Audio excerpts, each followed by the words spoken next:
Hey everyone, welcome to Wellness Within Integrative Healing. I'm Kristen, founder of Wellness Within and certified integrative healing practitioner. So, in the last video, I had mentioned oxalates and the role that they play in chronic illness or just in stubborn symptoms. And usually, when I mention oxalates, if it's in a Facebook group responding to someone's question, or if it is in a health assessment, the response is usually the same, and that is, what the heck are oxalates? So I have a lot of information put together just to kind of give you a crash course on oxalates. Before we dive in, I just want to remind you, I'm not a doctor. I don't diagnose or treat disease. Everything is for informational purposes only. So what are oxalates? Oxalates are naturally occurring. They are found in plants, animals, and in humans. They are an anti-nutrient and can lead to more deficiencies because they bind to minerals. And when they bind with minerals, they form crystals with super sharp edges. Think like jagged glass. So they're very irritating and very painful to the tissues that they deposit in and can contribute to inflammation. Oxalates can affect every system in the body, so the bones, the joints, blood vessels, thyroid. They can even affect the brain. So the body recognizes oxalates as a toxin and it wants to protect itself. So it stores them in the tissue rather than letting it continue to circulate and potentially cause damage to the organs. When a high enough level of oxalates is stored, though, the body has to start dumping some of the excess. We look for oxalates early on. We look in, well, first of all, I look at your food journal. And if there are a lot of high ox foods on there and you're not experiencing symptoms, if you continued on that route, it's very likely that you probably would begin to start experiencing symptoms at some point. We also look on the organic acids test, and there are markers of oxalates on there. So we address them early on. Oxalates or oxalic acid is extremely acidic. I didn't realize until recently that it's used commercially to remove rust from like the radiators of cars and stuff. So super, super acidic. When oxalates bind with iron, they can cause oxidative damage as well as diminish iron stores that are needed for red blood cell formation. Oxalates interfere with the Krebs cycle, so glucose metabolism. If we're seeing mitochondrial dysfunction, there could definitely be some oxalate involvement there. It's also being researched right now if there is a role of oxalates in autism. And in something that I was just reading, I want to say 84% of children that were on the spectrum also had oxalate values that were outside of normal range. And when they were slowly transitioned to a low oxalate diet, there was a notable reduction in their symptoms. So that's definitely something that is being looked at. Oxalates can also act as a chelating agent and bind to toxic metals in the body. So think like mercury, lead, things like that. But unlike chelators that were designed for the job, oxalates trap the metals and store them in the tissues, which can lead to metal toxicity. Things that can contribute to high oxalate levels and influence how the body responds to them: overconsumption of high oxalate foods. So think healthy foods like spinach and nuts and almonds and seeds. Those are very, very high in oxalates. Back in the day, people didn't consume high amounts of nuts. Nuts weren't part of the everyday diet. It was like you would get cashews or something at Christmas and it was a treat. And nuts and seeds are definitely something we should be consuming in moderation. Dysbiosis, not enough beneficial bacteria in the gut to break down oxalates. Antibiotic use wipes out the bacteria that breaks down oxalates. There's a bacteria specific one called Oxalobacter formigenes, and that is the one that once that is wiped out, as far as I know, there is no probiotic that can replenish that specific bacteria. Yeast overgrowth. So yeast can produce its own oxalates, and it can also convert collagen to oxalates.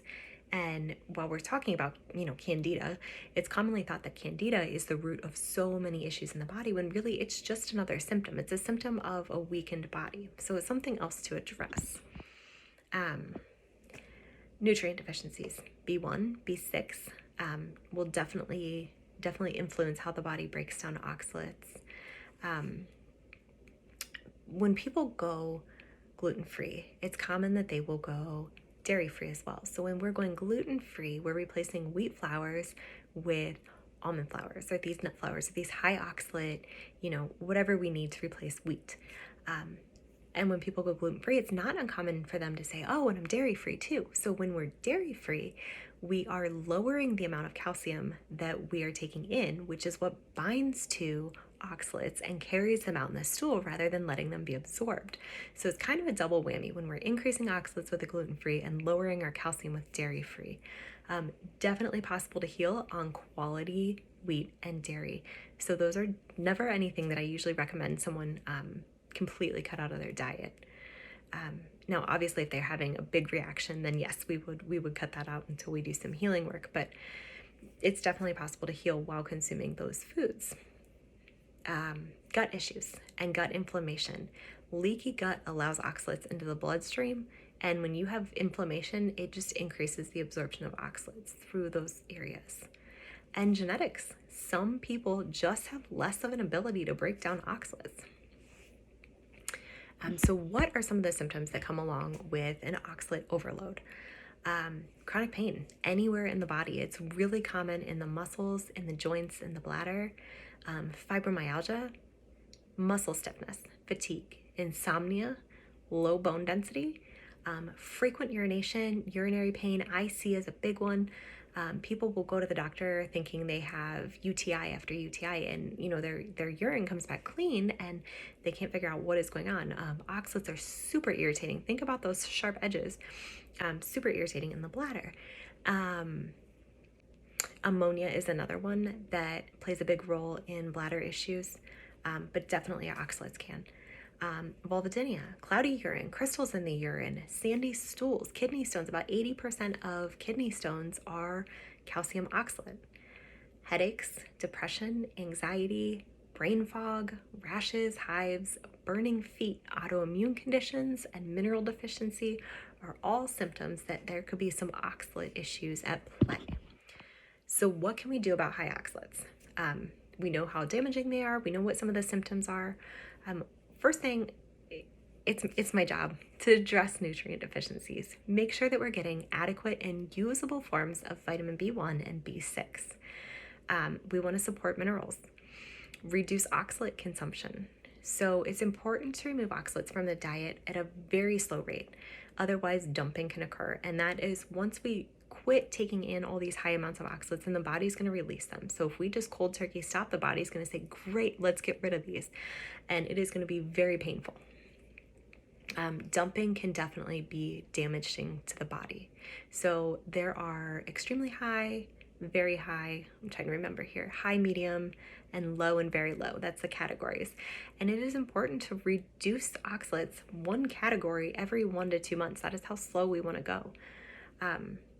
So many foods that are thought to be really healthy, including spinach and beets. I had mentioned almonds and other nuts, super high in oxalates. People who are doing like green smoothies in the morning or putting spinach in their protein shakes or smoothies, or I don't know what you guys do. I never like spinach in my smoothies. So if someone wants to stick to around, let's say we're sticking to around 60 milligrams of oxalates a day. When you're putting 2 cups of spinach into your smoothie, you're at about 1,500 milligrams of oxalates, which is just, it's crazy to me. The biggest thing that I can recommend when addressing oxalates is to add in raw milk. Raw milk has so many other benefits, but it also has the calcium that's going to bind to those oxalates and carry them out rather than allowing them to store in the body. You can do a few other things. You can soak or boil very high oxalate foods. So broccoli, if you boil it on the stove, the soluble oxalates are discarded when you dump the water. So that's a really simple way, with those high ox veggies. You can soak nuts and seeds. Still nuts and seeds, those are definitely ones you want to do in moderation and usually with raw milk or some type of calcium. Avoid high dose ascorbic acid, vitamin C. A lot of people are really big on megadosing vitamin C. When that is done in the presence of high copper, that ascorbic acid can convert to oxalates. So unless you run a copper zinc, and we see that there's no copper issues, you definitely want to avoid going over about 250 milligrams of ascorbic acid a day. You can use a whole food vitamin C, like camu camu, that is not problematic in the way that ascorbic acid is. So that was kind of a crash course and a ton of information on oxalates. If you have any questions, feel free to comment and I would be happy to answer them for you.